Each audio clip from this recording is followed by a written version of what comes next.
How did that feel to finally get rolling? Yeah, it felt great.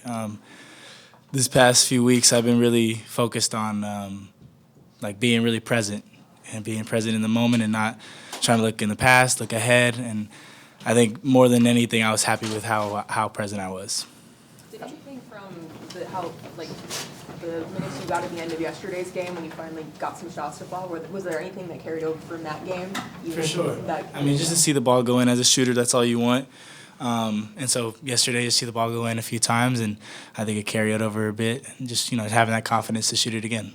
How encouraging have your teammates been throughout this whole process? I know your whole thing is giving you grace and stuff, but they've been amazing, man. I couldn't ask for better teammates. They've been there for me when I was down and when I'm up, and they cheer for me as loud as possible, and I'm just grateful to have them there.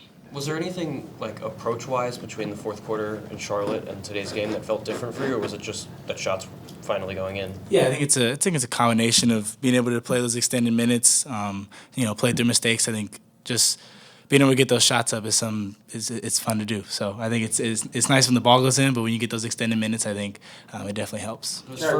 Those first two shots early came off of two-man stuff with Joel. I guess how much do you think you could benefit from playing with him more often moving forward? Yeah, he's obviously the defense is going to gravitate towards him the most, and I think being able to play off him, I've always loved it. It's always been fun to play out with him, off of him, and I think it's easy to do it. What's been harder for you in this season, with the injuries or the mental part of maybe not getting the minutes you thought you might?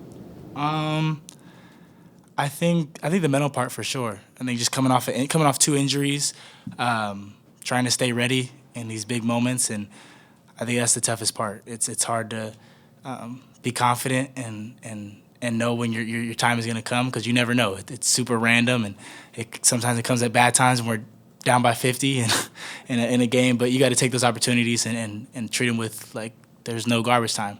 So that's what I'm most grateful for, is just being able to stay mentally ready and know that it's going to come. Jared, there were a couple of times yesterday where teammates maybe didn't see you open or just passes to you, and today Joel saw you off of a double team and immediately shot it back to you for the 28-footer. I guess, did that help build confidence for you? Does that mean something to you that a player on the team is investing in you that way? For sure. He's talked to me a lot, and he's told me just stay ready, and I'm going to find you. He knows, people are going to gravitate towards him, like I said, so I was just ready. And he's told me many times before that the opportunity is going to come, and so just to be ready whenever he has the ball, whenever any of my teammates have the ball, because I know their eyes are up, and that's what I do is catch and shoot shots. When you talk about staying present and kind of making that a focus recently, how did you do that? Just as far as maybe reprioritizing that, or how do you? It's all focusing on my breath. A lot of my meditation and a lot of the stuff that I focus on is just coming back to the present moment, and whether that's seeing the crowd and trying to hear more of the subtle noises, knowing that feeling the in breath and then feeling the hot breath coming out, even just on simple things this morning, it was feeling the breath coming in through your nostrils and then feeling the heat on your upper lip, feeling it come out. That just sets you into the present moment, and I think that's what I carried over today. Were there any during the times? Joel's going to be speaking now, so just want to let you guys know. Were there anything during those games where maybe you weren't in the rotation that you maybe saw just from watching that you found to be helpful then when you did get those minutes again? Yeah, I think just trying to see where my shots would come and see where I can benefit and where I can help this team. That's been the biggest thing, is just when I'm watching, trying to, again, be present in the moment and trying to just see myself hitting the shots that people are making, seeing where people are getting the shots when I'm playing with Maxey and P and Embiid. So just knowing that. I remember in New York you mentioned being excited to share the floor with Justin and Adem. You got to do that, I think, quite a bit tonight too. Is that an added bonus for you? Of course. Those are my guys. So anytime I get to share the floor with them, it's always super fun, and it's always a great time with them.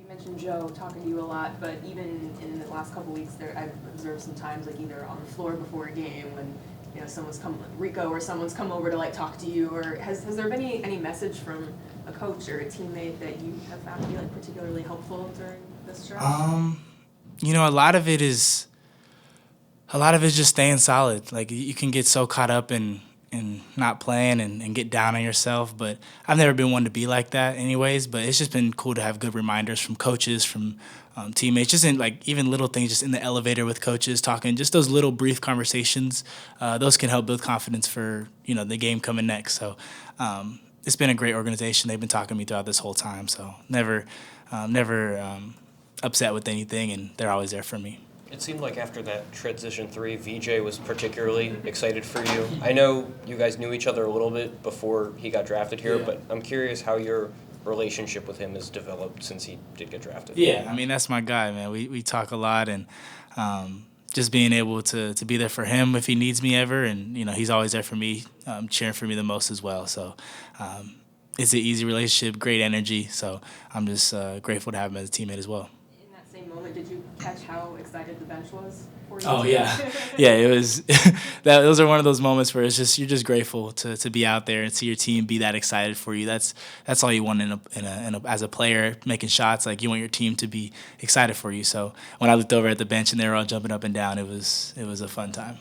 Is it difficult when you see a guy like VJ or Quentin, and you're obviously rooting for their best interest and how they can help the team, but you also know that you're competing with them for a job, essentially? Yeah, I mean, I think it's always in the back of your mind. Like, you know what it comes. It's been like this since college, since high school. So, but you never try to compare. You're always on your own journey. And I knew my time was going to come, and I knew it's going to continue to come. There's going to be ups and downs, but you kind of stay focused on yourself. And it's not in a selfish way, but it's more in a like just worry about yourself in these moments, because it's bigger than you. You can't have too big of an ego in this.